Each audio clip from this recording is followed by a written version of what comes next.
नमस्कार भाइयों, मैं जितेंद्र बैसला रामबाण एकेडमी के YouTube चैनल पर एक बार फिर से आपका हार्दिक स्वागत करता हूं। भाइयों, आज की वीडियो कमाल वीडियो होने वाली है। बहुत सारे स्टूडेंट्स की सोच बदलने वाली है और बहुत सारे स्टूडेंट्स ऐसे हैं जिनको आज एक रास्ता मिल जाएगा।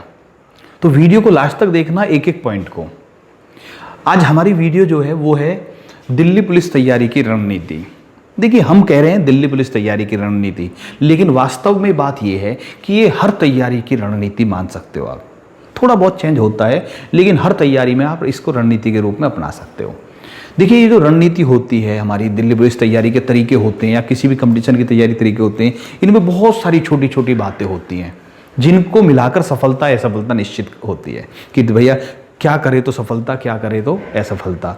तो वो बहुत सारे कारण हो जाते हैं। तो हम इनको एक या दो वीडियो में नहीं समेट सकते। हम समय समय पर ऐसे और वीडियो लाते रहेंगे, लेकिन आज की वीडियो में बहुत कुछ हम कवर करने की कोशिश करेंगे। तो शुरू करते हैं भाई। आज है हमारा रणनीति का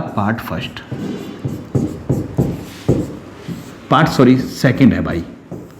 दिल्ली पुलिस की जो रणनीति है, स्ट्रेटेजी है, उसका पार्ट सेकंड है। अगर भाई आप में से किसी ने हमारा पार्ट फर्स्ट नहीं देखा है तो उसको देख लीजिए, आई बटन में आपके सामने है, इस आई बटन में है, आप उसको देखिए, ठीक है। उसके बाद सेकंड पर आते हैं। पहले पार्ट में हमने आपको बताया था मैथ के बारे में, गणित के बारे में। हमने रीजनिंग, जीके और करंट छुआ ही नहीं। आज हम जीके की बात कर रहे हैं। जीके है या कंप्यूटर है या करंट है, इन सभी के बारे में, और इनसे अलग अलग क्या क्या चीज़ें हैं उन सभी के बारे में बात करते हैं। तो पहले भाई बात देखिए, सबसे पहले बात कर रहे हैं हम करंट अफेयर्स। करंट अफेयर्स सबसे ज़्यादा परेशान छात्र इसी चीज़ को लेकर हैं। देखिए, अगर हम पिछली बार की बात करें, दिल्ली पुलिस में जो 2017 में पेपर हुआ था, उसमें करंट अफेयर्स बहुत ज़्यादा आई, बहुत ज़्यादा थी। अब कुछ भाइयों के दिमाग में ये बैठ चुका है कि भैया जो 50 सवाल जीके के हैं, उन 50 में से 25 सवाल करंट अफेयर्स रहेंगे, 30 भी हो सकते हैं, 20 भी रह सकते हैं, 20 से ज़्यादा रहेंगे। तो सबसे पहली चीज़ ध्यान से सुनना जो मैं बोलने जा रहा हूँ, क्योंकि अगर मेरी बातों को ध्यान से नहीं सुना तो अर्थ का अनर्थ हो जाएगा। छोटी सी बात जो मैं बोल रहा हूँ उसके मर्म को समझना, मैं क्या कहना चाह रहा हूँ उस तक पहुँचना। तो बात करंट अफेयर्स की कर रहे हैं। देखिए सर, ये जो एग्जाम करा रही है वो करा रही है एसएससी। एसएससी ऐसा है कि ये कभी भी एक ट्रेंड पर नहीं चलती, ये टाइम टाइम पर चीजें बदलती रहती है। अगर हम बात करें 2010 की, तो 2010 तक सिर्फ एसएससी, चाहे सीजीएल है, चाहे 10+2 है, कोई भी है, उसमें अरिथमेटिक भरा होता था मैथ में। अचानक से उसने एडवांस मैथ डालना शुरू कर दिया। जब एसएससी ने एडवांस मैथ डालना शुरू किया तो पहली बार में उसके सवाल कम थे, फिर वो बढ़ाए और अब फिर कम करने शुरू कर दिए, ठीक है। हो सकता है अभी तक, देखिए अभी फिर उसने एडवांस मैथ के साथ और चीज़ों को शामिल करना शुरू कर दिया। आज भी कुछ ऐसे टॉपिक हैं जिनके सवाल एसएससी नहीं पूछती। हो सकता है आने वाले 1-2 साल में आपको उन टॉपिक के भी सवाल देखने को मिलने लगे, और जब एसएससी पूछना शुरू करेगी तो भरमार देगी उनके भी, इतने बहुत सारे ढेरों सवाल पूछती है। तो ऐसा ही करंट अफेयर्स के बारे में बात कर रहे हैं हम। एसएससी क्योंकि ट्रेंड चेंज करती रहती है, तो हो सकता है कि भाई एसएससी इस बार 50 में से 20 क्वेश्चन पूछ ले,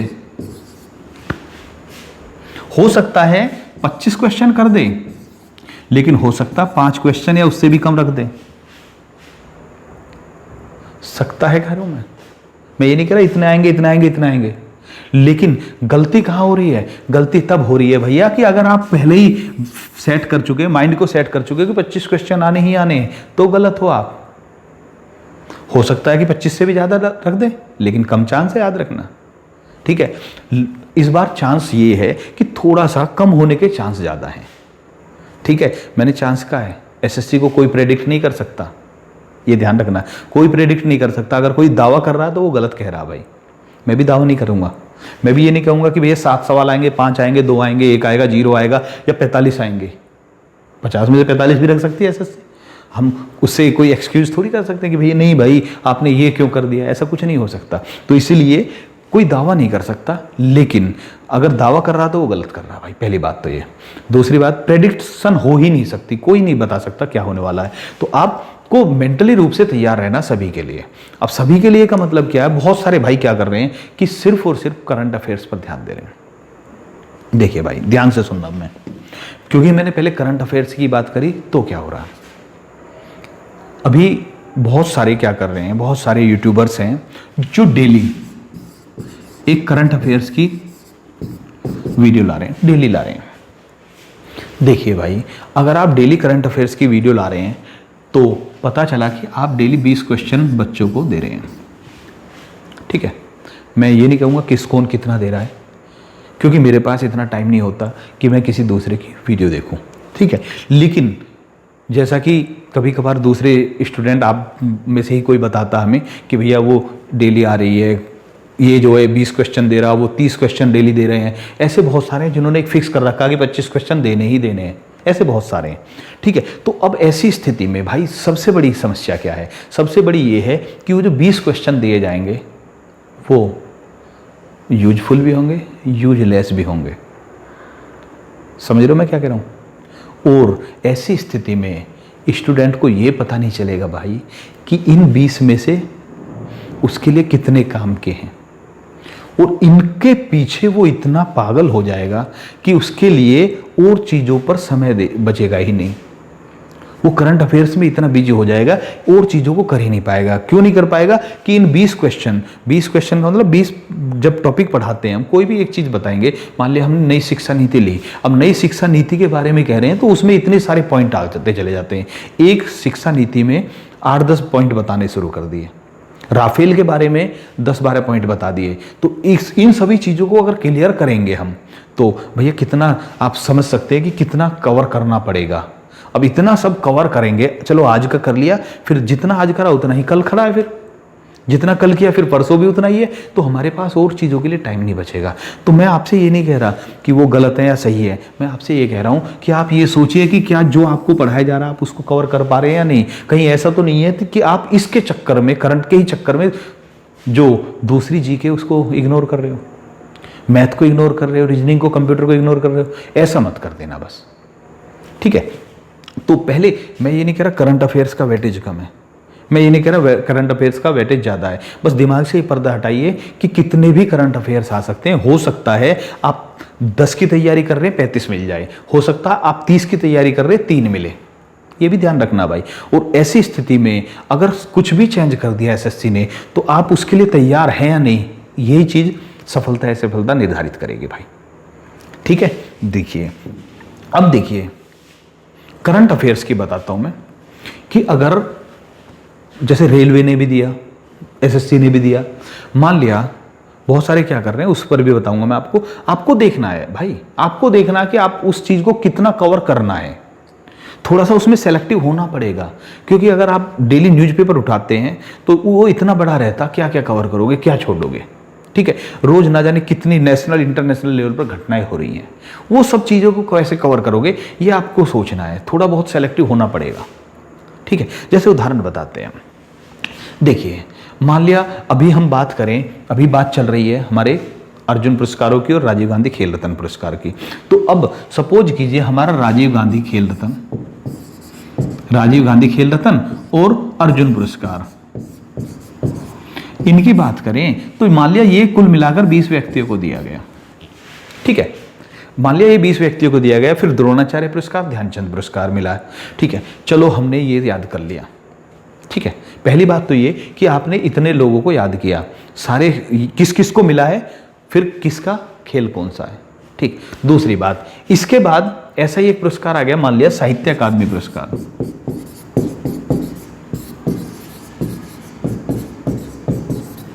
साहित्य अकादमी पुरस्कार, अब ये किस किस को मिला, चलो वो भी याद कर लिया हमने। फिर आगे पद्म पुरस्कार, पद्म विभूषण, पद्म श्री। तो अब जब पद्म श्री तक आएंगे हम तो पता चला जी कि ये जो है जो लिस्ट है पुरस्कारों की, ये 150 को क्रॉस कर चुकी है। ठीक है भाई, ये सारे मिलाकर लगभग 150 हो चुके हैं, लेकिन पुरस्कार हुए 3 कवर। ठीक है, इसके बाद और भी पुरस्कार आएंगे, जैसे नोबेल पुरस्कार। ठीक है, चलो 6 क्षेत्रों का आराम से हो गया। उनके नाम आपको पता ही है कैसे होते हैं। उसके बाद भैया जी क्या आएगा, मैग्सेसे पुरस्कार। उसके बाद क्या आएगा हमारा जो होता है विज्ञान के क्षेत्र का शांति स्वरूप भटनागर पुरस्कार, वो भी काफ़ी लंबी लिस्ट होती है। इसके बाद आता है भैया हमारे आपके ऑस्कर पुरस्कार, वो भी बहुत लंबी लिस्ट होती है।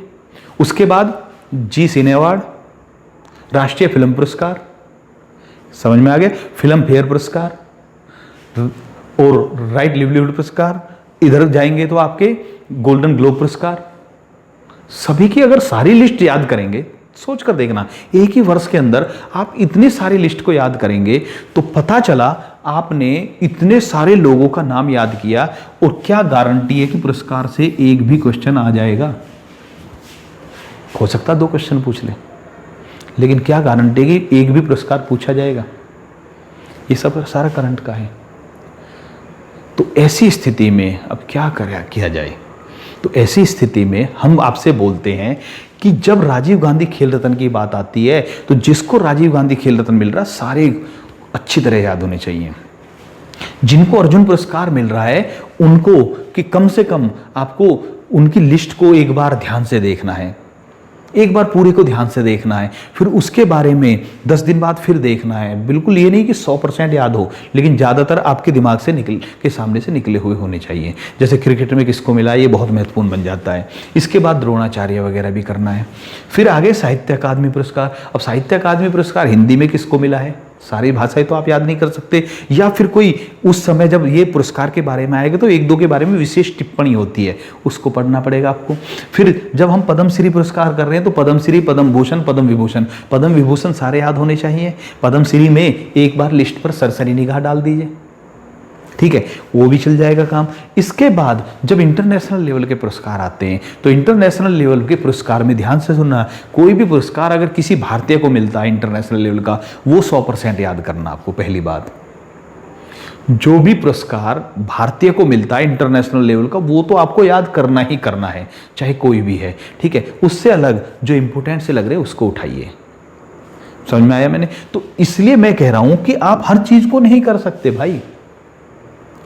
टीचर के पास बहुत कुछ मैटर है, उसे कुछ नहीं करना। मान लिया मैं ही पढ़ा रहा हूं आपको, तो मैं रोजाना ऐसे ही लिस्ट उठा कर लाऊंगा, यहां पर लिखूंगा। ध्यान से सुनना, मेरे लिए कितना आसान है, ये पेज भर दूंगा मैं, ऑलरेडी जो प्रिंट मटेरियल होगा, और मैं इसको पढ़कर बोलता रहूंगा।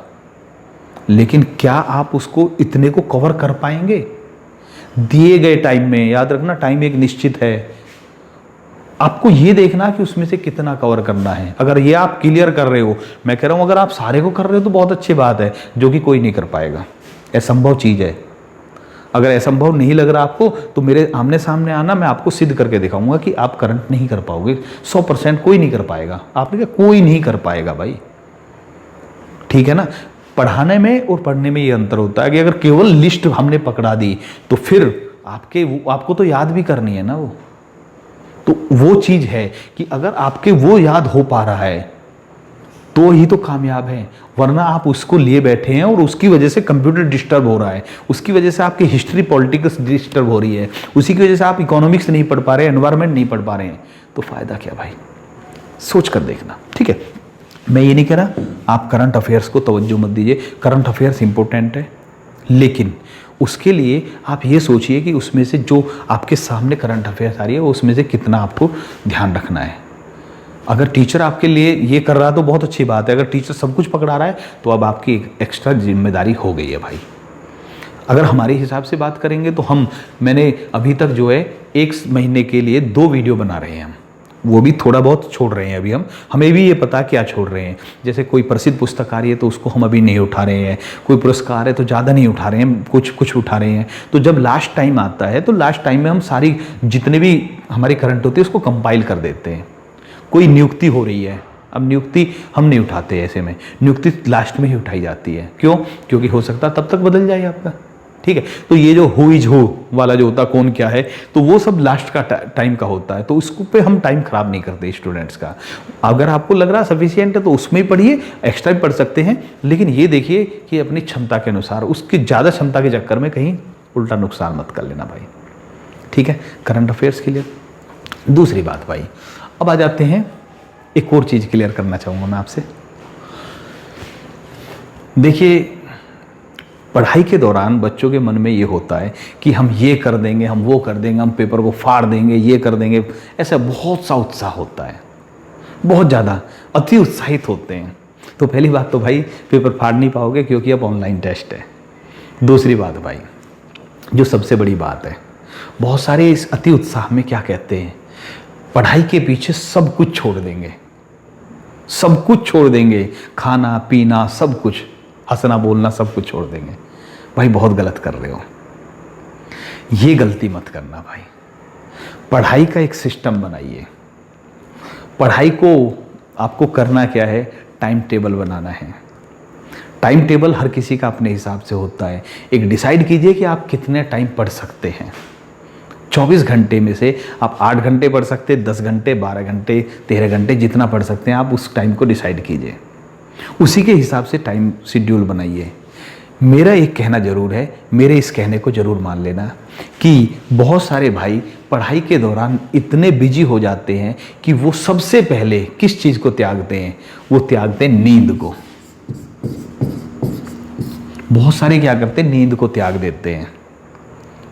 क्या होगा, रात को 1-2 बजे तक पढ़ेंगे, सुबह 5 बजे जग जाएंगे, 3 घंटे 4 घंटे सो रहे हैं।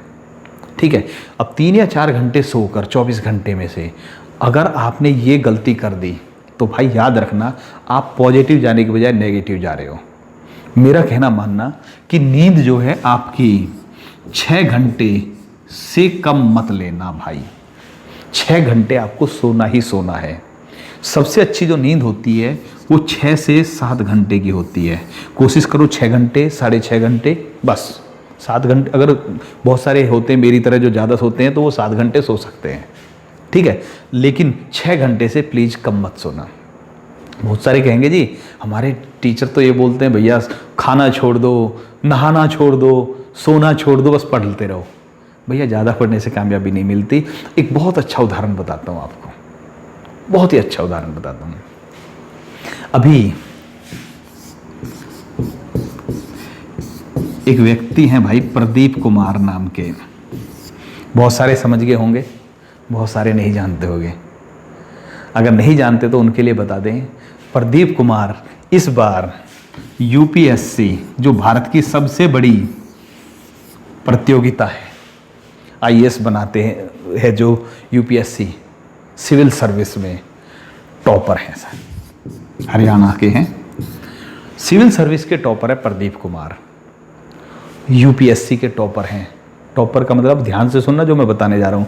यूपीएससी सबसे कठिन प्रतियोगिता भारत की, और उसमें जो 500-700 सीट होती हैं, अगर कोई व्यक्ति लास्ट पॉइंट पर भी आ जाता है तो बहुत लंबे चौड़े एरिया में उसकी प्रशंसा ही होने लगती है कि भैया वो यूपीएससी में सिलेक्शन ले गया है, लास्ट सीट पर भी आ जाता है। और ये लास्ट पर नहीं, टॉप पर आए हैं उस सबसे कठिन प्रतियोगिता में। और भाई की खासियत एक और है कि ये सीजीएल के थ्रू इंस्पेक्टर हैं इनकम टैक्स में, और नौकरी करने के बाद इन्होंने ये मुकाम हासिल किया। बहुत बड़ी बात है भाई। सारा कुछ शेड्यूल था, सारा कुछ सिस्टमेटिक था। लेकिन अगर आप देखेंगे तो इनके जो पापा हैं, पिताजी हैं, बहुत सिंपल आदमी हैं, सज्जन आदमी है, सीधे आदमी हैं। तो उन्होंने बताया कि ये भाई जो हैं प्रदीप कुमार जी, कभी भी सोने में इन्होंने लापरवाही नहीं की। कम से कम 6 घंटे पूरा सोते थे ये। और जब 6 घंटे सोकर आदमी यूपीएससी टॉप कर सकता है, तो 6 घंटे सोकर क्या दिल्ली पुलिस क्रैक नहीं होगा भैया? सोच कर देखना भाई। तो इसलिए बहकावे में मत आए ना भैया। नींद अगर खराब हो गई, ध्यान से सुनना, मैं इस पर इतना जोर क्यों दे रहा हूँ, क्योंकि अगर नींद भाई खराब हो गई तो याद रखना, हमारी जो न्यूरॉन्स हैं, जो हमारी ग्रो कर रही हैं, वो ग्रो करना रुक जाते हैं। और जैसे ही ग्रो करना रुकेगा, हमारी कैपेसिटी कम हो जाएगी, हम पूरी क्षमता से कम पढ़ाई नहीं कर पाएंगे। आप नींद को छोड़कर फिजिकल वर्क कर सकते हैं, आप नींद को कम करके मेंटल वर्क नहीं कर सकते भाइयों। ये विशेष ध्यान रखने की बात है। अगर आपकी नींद कमज़ोर हो गई तो आपका मेंटल वर्क कमज़ोर हो जाएगा। ये जरूर ध्यान देने की बात है भाई, ठीक है। देखिए एक और बात बताता हूँ मैं, कि जब हम बात करते हैं रटने की, याद करने की, तो याद रखना कि पहले जो कंपटीशन होते थे उसमें बोलते थे कि आप इस चीज़ को रट लीजिए जिसको गांव की भाषा में बोलते रट्टू तोता बन जाइए। जैसे इंसान कुछ भी बोलता तो तोता उसी को बोलना शुरू कर देता, एक बार रट लेता उसी को बार बार बोलता रहता है, ठीक है। तो रट्टू तोता बन जाइए, पहले ये बोलते थे। तो पहले बहुत सारी नौकरियां ऐसी थी जिनको वो किताबों को रट रट कर कामयाब हो जाते थे। लेकिन आज की डेट में याद रखना, आज की डेट में रटने वाला किसी भी कीमत पर कामयाब नहीं हो सकता। एसएससी सवाल ही वो उठा नहीं रही जो रट रहे हैं। उठाकर देखिए भाई, एसएससी के किसी भी एग्जाम में वो सवाल आ ही नहीं रहे हैं जिनको आप रटकर काम कर सकते हैं। इनमें सेंस लगानी पड़ती है, क्योंकि रटने वाला लैंग्वेज में भटक जाता है, और एसएससी सवाल वही देगी लेकिन लैंग्वेज घुमा कर देगी, चाहे वो जीके है, चाहे रीजनिंग है, चाहे मैथ है। तो इसीलिए याद रखना, आपको समझना पड़ेगा, और समझने के लिए आपको इसको विकसित करना पड़ेगा। और इसको विकसित करना है तो भैया आपको नियमों का पालन करना पड़ेगा, वैज्ञानिक ढंग से तैयारी करनी पड़ेगी। अब वैज्ञानिक ढंग में क्या आता है, मैंने पहली बात बताई कि आपको नींद के साथ कोई समझौता नहीं करना। अगर आप नींद के साथ समझौता कर रहे हो तो आप रटने की प्रक्रिया पर बढ़ चुके हो, आपको समझना है। दूसरी भाई, मैं विशेष तौर पर कहता हूं, जब भी आप पढ़ें तो टाइम टेबल के अनुसार पढ़ें। कभी भी याद रखना, जब भी आप पढ़ें तो कभी भी 90 मिनट, ध्यान से सुनना, मैं ज़्यादा दे रहा हूं क्योंकि टेस्ट नज़दीक है, 90 मिनट से ज़्यादा एक साथ में मत पढ़ना। इसको भी आप कम कर सकते हो, 70-80 मिनट भी कर सकते हो, 60 मिनट भी कर सकते हो, लेकिन 90 मिनट पढ़ने के बाद आपको ब्रेक जरूर लेना है। ब्रेक इसलिए लेना है, चाहे आप 10 मिनट का लो या 15 मिनट का लो, ब्रेक लीजिए। और ब्रेक का मतलब क्या है, अभी आप यहाँ बैठ कर पढ़ रहे हो, 90 मिनट हो गए, टाइम फिक्स है सर, 90 मिनट हो गए। 90 का मतलब ये नहीं कि बिल्कुल 90 हो, 91 हो सकता है, 89 हो सकता है, 88 हो सकता है। तो जब आपको लगा कि ये ठीक है, ये टॉपिक क्लियर है, लगभग 90 मिनट हो गए हैं, तो किताब को बंद कीजिए, थोड़ी देर के लिए किताबों से 10-15 कदम दूर चले जाइए खुली हवा में 10-15 मिनट में, और 10-15 मिनट आपको किताबों के बारे में कुछ नहीं सोचना है, ये ध्यान रखना। उस समय आप क्या कर सकते हैं कि अगर आप 10 मिनट का ब्रेक ले रहे हैं या 20 मिनट का ब्रेक ले रहे हैं, तो आप ऐसे ब्रेक में पढ़ाई करेंगे जब, तो याद रखना, अगर आपने मान लिया पहला ब्रेक लिया, इसके बाद फिर आपने 80 मिनट फिर पढ़े हैं, इस बार का पहला ब्रेक 10 मिनट का था, तो इस बार 20 मिनट का ब्रेक ले लो भाई। और इस ब्रेक में आप एक काम करिए, या तो चाय या कॉफ़ी जरूर पी लीजिए भाई, ठीक है भाई। पहले ब्रेक आप घूम सकते हैं, दूसरे ब्रेक में थोड़ा सा घूमिए और चाय या कॉफ़ी ले लीजिए, जिससे कि जो आपके दिमाग की सुस्ती है वो थोड़ी सी दूर हो जाएगी। बहुत से कहेंगे जी ये तो आप चाय कॉफ़ी पीना सिखा रहे हैं, अब हम तो पीते नहीं हैं। ठीक है भाई, नहीं पीते तो आप नहीं पीना चाहते तो आप ब्लैक टी ले सकते हैं, लेमन टी ले सकते हैं, कुछ नहीं लेना कोई बात नहीं, आप थोड़ा सा पानी तो पी सकते हैं, लेकिन फिर फ्रेश हवा में ज़रूर घूमिए, ठीक है। अगर ये लेते हैं तो ठीक है, अच्छी बात है, इसमें इतनी बुराई नहीं होती भाई, ठीक। उसके बाद फिर ऐसा ही 80-90 मिनट पढ़ के, फिर 10 मिनट का, फिर 80-90 मिनट पढ़ के 20 मिनट का, इस तरह से ब्रेक लेते हुए काम करेंगे। एक बात और सर, अगर आप 80-90 मिनट के ऐसे 2 या 3 शेड्यूल कर रहे हैं, मान लिया एक और आपने 80 मिनट का कर दिया, तो अब इसके बाद आपका काफ़ी पढ़ाई हो चुकी होगी, तो इसके बाद थोड़ा लंबा ब्रेक ले सकते हो। तो जब आप टाइम टेबल बनाएं तो ऐसे 2 या 3 से ज़्यादा एक साथ ना बनाएं। टाइम टेबल भी बना रहे हैं ना, जब आप ऐसे 2 या 3 वो बनाएंगे बस, जिसमें आप 2 छोटे ब्रेक लेंगे, फिर एक बड़ा ब्रेक होगा जिसको कम से कम 1 घंटे का होगा। उस दौरान आप जैसे सपोज कीजिए आपने सुबह का बना लिया, सुबह का आपका ये शेड्यूल है, उसके बाद 1 घंटे का ब्रेक है, इसमें आप अपने जो है फैमिली को टाइम दे सकते हैं, खाना पीना ले सकते हैं। अगर सुबह नहा लिए हैं तो ठीक है, वरना तो बहुत सारे ऐसे होते हैं कि बिना नहाए पड़ रहे हैं, तो इस बार नहा सकते हैं सर। तो 1-1.25 घंटे का ब्रेक लीजिए, उसके बाद फिर 1 या 2 ऐसे ही और लगा सकते हैं भाई। सबसे अच्छा तरीका ये है पढ़ाई का। दूसरी बात, जब आप इस तरीके से पढ़ रहे हैं तो याद रखना कि शरीर में पानी की कमी ना होनी भाई। वैज्ञानिकों ने इस चीज़ को सिद्ध कर रखा है कि अगर आप पढ़ते समय हर आधे घंटे में चाहे आप आधा गिलास पानी पिए, लेकिन पानी जरूर पीजिए। पढ़ते समय पानी जरूर पास में होना चाहिए। अगर आप आधे घंटे में आधा गिलास भी पानी पी रहे हैं तो काफ़ी है, उससे कंसंट्रेशन भी बढ़ता है और माइंड की कैपेसिटी भी बढ़ती है भाई, ठीक है। दूसरा, एक और चीज़ कहना चाहूँगा मैं, जब हम पढ़ाई की बात करते हैं तो जैसे मान लिया मैं एक वीडियो डाल रहा हूँ, मान लिया मैंने एक वीडियो डाली 45 मिनट की, ठीक है। अब आपने वो देख लिया, आपने किसी दूसरे चैनल से 1 घंटे की एक वीडियो और डाल ली, देख ली। फिर तीसरे चैनल पर गए 40 मिनट की एक वीडियो और देख ली। चौथे चैनल पर गए 30 मिनट की एक वीडियो और देख ली।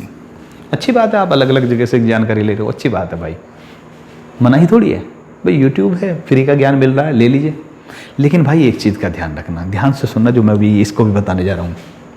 आप जितना यूट्यूब पर देख रहे हैं, क्या आप उसको कवर कर पा रहे हैं या नहीं? अभी मान लिया मैंने एक वीडियो डाली 45 मिनट की, आपका उसको देखने का फ़ायदा तब है कि जो हमने 45 मिनट में अगर मैथ कराया है तो वो चैप्टर आपका क्लियर हो गया है। अगर हमने 45 मिनट पढ़ाया तो उसके लिए आपको 2 घंटे सेल्फ स्टडी करनी चाहिए भाई। किसी और भाई ने 1 घंटा पढ़ाया आपको, अब मान लिया उन्होंने जीके पढ़ाई है, जीके का कोई एक टॉपिक पढ़ाया है, तो वो टॉपिक आपको दोबारा से क्लियर भी तो करना है, याद करना है सर, एक एक पॉइंट को याद करना है जितना भी पढ़ाया है। तो आप उसको कवर कर पा रहे हैं या नहीं कर पा रहे? कहीं ऐसा तो नहीं है कि आप 8 घंटे यूट्यूब पर दे रहे हैं, 8 घंटे आप स्क्रीन के सामने यूट्यूब पर हैं और 8 घंटे में पढ़ा आपने बहुत कुछ, लेकिन लास्ट में कुछ नहीं बचा। ऐसा मत कर देना भाई। बहुत सारे भाई इस गलती को भी कर रहे हैं कि जो सोच रहे हैं कि सब कुछ यूट्यूब ही कर देगा, नहीं कर पाएंगे भाई। आप किसी का भी वीडियो देखिए, जरूरी नहीं कि हम मेरा देख रहे हो, किसी का भी वीडियो देख रहे हैं, लेकिन अगर जो टीचर ने बताया उसको कवर करना आपकी जिम्मेदारी है भाई। अगर आप 6 घंटे 8 घंटे लगातार यूट्यूब पर हो तो आप कैसे कवर कर लोगे भाई उसको? मैं अपनी ऑफलाइन की बताता हूं कि जब मैं ऑफलाइन में 1.5 घंटे पढ़ाता हूं तो उस 1.5 घंटे को कवर करने के लिए 6 घंटे घर पर मेहनत करनी पड़ती है, तब वो 100% कवर होता है। याद रखना, बात 100% की चल रही है, 90% की नहीं चल रही। 90% करने का तो कुछ फायदा ही नहीं है, उससे तो अच्छा पढ़ाई ना तो, ठीक है। 1.5 घंटे में पढ़ाता हूँ तो 6 घंटे की तैयारी करनी पड़ती है। और अगर आप यूट्यूब पर पढ़ रहे हैं या कैसे भी पढ़ रहे हैं, अगर आप 6 घंटे पढ़ रहे हैं तो इसका मतलब आपको घर पर कितना पढ़ना पड़ेगा भाई? मुझे ये भी बता दिए। आप 6 घंटे तो यूट्यूब पर हो, 6 घंटे के को कवर करने के लिए कम से कम 12 से 14 घंटे चाहिए। अब 20 घंटे तो ये हो गए, बाकी के 4 घंटे बच गए। अब 4 घंटे के लिए, 4 घंटे में करोगे क्या? सोना भी है, नहाना भी है, खाना भी है, रेस्ट भी है, सोच लेना भाई। तो इसीलिए मैं ये कह रहा हूं कि आपको कहीं आप रास्ते को ऐसा तो नहीं कर रहे कि आप फुल्ली यूट्यूब पर डिपेंड है। मैं मेरे चैनल की बात नहीं कर रहा, दूसरे किसी भाई के चैनल की बात नहीं कर रहा, मैं आपकी बात कर रहा हूं। आप खुद के बारे में सोचिए। कहीं ऐसा तो नहीं है कि आपने एक चीज यहां से उठाई, एक चीज यहां से उठाई और बीच में बाउंडर बना पड़ा है कि पिछले 10 दिन में मैंने क्या पढ़ा कुछ नहीं पता। कोई सिस्टम ही नहीं है। सिस्टम से पढ़िए भाई। एक चीज पढ़िए, उसको कवर करना है। आज मेरा इतना कवर हो गया, हाँ 100% क्लियर है, मुझे पता है कि मैंने काम समय का कर लिया है, ठीक है भैया, मेरा काम समय चैप्टर कंप्लीट हो चुका है, टिक लगा दीजिए। अब इसको मुझे 10 दिन बाद रिवाइज मानना है। ये चीज जरूरी है। ऐसा नहीं कि जो भी आ रहा सब कुछ आते जा रहा और निकलते भी जा रहा है। वो बंदर वाला किस्सा सुना है ना? बता देता हूं, मैं क्लास में बताता हूं। बंदर और जो मक्के का खेत होता है, हमारे यहाँ कोकड़ी बोलते हैं, भुट्टा बोलते हैं, छल्ली बोलते हैं जिसको, तो वो जो मक्के के खेत में मक्के का जो बाल होती है जिसको हम भुट्टा बोलते हैं, तो एक बंदर घुस गया मक्के के खेत में। अब उसने एक भुट्टा तोड़ा और बगल में लगा दिया यहाँ पर, फिर दूसरा निकाला लगा दिया, तीसरा तोड़ा लगा दिया। अब उसने 10 बीघे का खेत था, पूरे को ऐसे ही पार कर दिया और खुश हो रहा कि आज तो मेरे पास इतने भुट्टे हो गए हैं कि पूरे 1 साल का राशन है। समझ में आ गया? तो भैया जी जब वो खेत से बाहर निकला होगा तो उसके पास क्या बचा होगा ये आप सोच सकते हैं, क्योंकि वो बार बार बगल को उठाकर और नए को लगाता जा रहा, पिछला कहाँ जा रहा उसका उसे कोई आइडिया नहीं है। तो ऐसा आपके साथ ना हो जाए, इस चीज़ का भी आपको ध्यान रखना है। समझ में आया भाई? तो मैंने क्या कहा है? मैंने कहा है 2 चीज़, करंट अफेयर्स पढ़िए, लेकिन इतना नहीं कि उसके चक्कर में दूसरी चीज़ों को आप तिलांजलि दे दो। दूसरी बात जो सबसे महत्वपूर्ण है, नींद के साथ समझौता मत करना। 7 घंटे से ज़्यादा मत सोना, 6 घंटे से कम मत सोना। तीसरी बात, YouTube के चक्कर में ही सब कुछ मत गवा देना। जितना YouTube पर देख रहे हो उतना देखिए जितने को आप कवर कर पाओ, और जितना देख रहे हो उसको आपको उसी दिन कवर करना है, कल के लिए मत छोड़ देना। तीसरी बात ये है, ठीक है। चौथी बात, इतना ऐसा मत करना कि आपको यही नहीं पता चले कि मैं पिछले 15-20 दिन में मैंने क्या पढ़ा है क्या नहीं पढ़ा है, सारा बाउंडर बन जाए, घुमड़ जाए सब कुछ, ऐसा भी गलती मत कर देना भाई। इन चीज़ों का ध्यान रखना है, ठीक है। इसके बाद टाइम टेबल के अकॉर्डिंग पढ़ना है। टाइम टेबल आप अपने अकॉर्डिंग बनाएंगे, क्योंकि मैं बनाऊं सभी का अलग होता है। बहुत सारे भाई ऐसे हैं जो कहते हैं जी मैं तो पूरे दिन में 7 घंटे 8 घंटे पढ़ पाऊंगा, बहुत से कहते हैं जी मैं तो 12 घंटे पढ़ने को तैयार हूँ। तो सभी का टाइम टेबल अलग होता है, तो इसलिए मैं टाइम टेबल नहीं बना रहा। लेकिन टाइम टेबल के लिए एक चीज़ और कहना चाहूँगा भाई, कि अगर आपको मुझ पर यकीन है, मुझ पर क्या किसी भी टीचर पर, हर टीचर इस बात को कहते हैं, ठीक है। तो अगर आपको यकीन है तो आप एक काम करना, जो भी आप टाइम टेबल बनाएं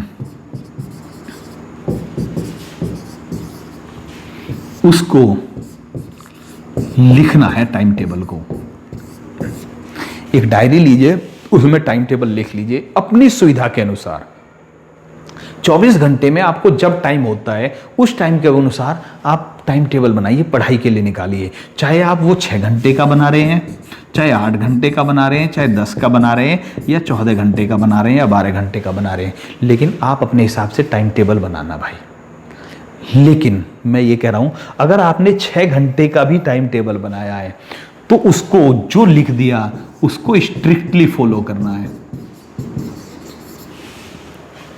स्ट्रिक्टली फॉलो का मतलब हो गया कि आपको डेली का डेली उसी रूटीन पर पढ़ना ही पढ़ना है। 6 घंटे बनाया तो 6 घंटे ही पढ़ना है। आपने 10 घंटे बनाया तो 10 घंटे ही पढ़ना है। ऐसा नहीं कि 2 दिन 10 घंटे पढ़े, अगले दिन 6 घंटे रह गए, फिर अगले दिन 4 घंटे पढ़े, फिर 10 घंटे पर आ गए, वो बेकार हो जाएगा सर टाइम टेबल। इसीलिए कहा कि लिखना जरूरी है, और लिखित में होने के बाद उसको स्ट्रिक्टली फॉलो करना जरूरी है भाई। अगर आप इस चीज़ को करेंगे तो मैं गारंटी से कहता हूँ, ज़्यादा नहीं लेकिन 20 दिन में आपको सुधार नज़र आ जाएगा अपने आप में। 20 दिन में सुधार नज़र आ जाएगा, ठीक है भाई। अभी देखिए, बहुत सारे कहेंगे जी आपने हमारा इतना टाइम बर्बाद कर दिया, इतना टाइम खराब कर दिया आज इस वीडियो में, लेकिन आपने ये नहीं बताया कि जीके में क्या पढ़े, रीजनिंग में क्या पढ़े।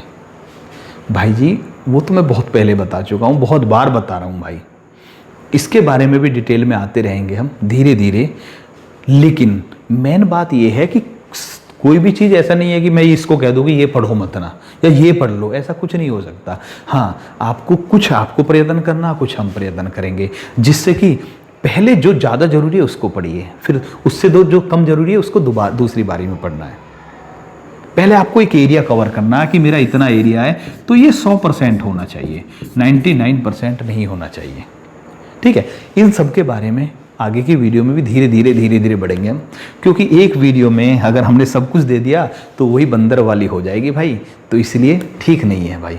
आज मैंने कुछ चीज़ें बात बताई हैं आपको, आप कमेंट करके ये जरूर बताना कि इनमें से कौन सी बात आपको अच्छी लगी है भाई, ये जरूर बता देना, जिससे कि हमें भी लगे कि भाई आप इसको सीरियस ले रहे हैं और आप पर ये प्रभावित डाल सकती है। क्योंकि हम जो बता रहे हैं कुछ एक्सपीरियंस से, जो बच्चों की तरफ से मिलता हमें, कुछ जो रिसर्च हुई है, जो वैज्ञानिक रिसर्च है, उनके माध्यम से इन सब चीज़ों को कंपाइल करके ही हम आपको बताते हैं भाई।